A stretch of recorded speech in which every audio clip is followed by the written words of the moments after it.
প্রাচীন ভারতীয় উপমহাদেশে, যেখানে গল্প শুধু শোনার জন্য নয়, গল্প শেখায় জীবনকে বুঝতে, সেই সব জ্ঞানের গল্পের ভাণ্ডারই পঞ্চতন্ত্র।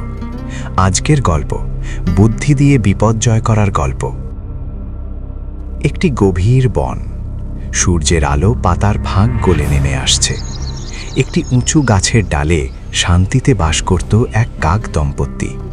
কিন্তু সেই শান্তির নিচে লুকিয়েছিল এক ভয়ঙ্কর বিপদ।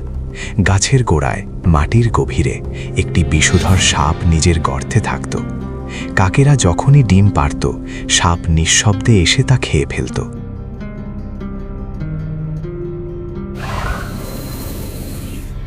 দিনের পর দিন কাক দম্পতির আশা ভেঙে যেতে লাগল।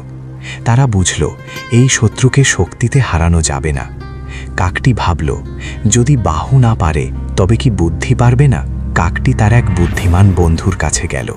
বন্ধু বলল, শক্তিশালী শত্রুকে নিজে আঘাত করতে যেও না, তাকে এমন জায়গায় নিয়ে যাও যেখানে অন্য কেউ তাকে ধ্বংস করবে।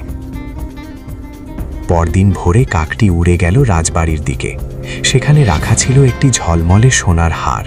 হঠাৎ কাকটি ঝাঁপিয়ে পড়ল এবং ঠোঁটে করে হার তুলে নিল। চারদিকে হইচই পড়ে গেল। রক্ষীরা কাকটির পিছু নিল। কাকটি ইচ্ছা করেই উড়ে এলো নিজের গাছের দিকে। গাছের গোড়ায় এসে কাকটি হারটি সাপের গর্তে ফেলে দিল। রক্ষীরা গর্তে ঢুকতেই বিষধর সাপ ধ্বংস হল।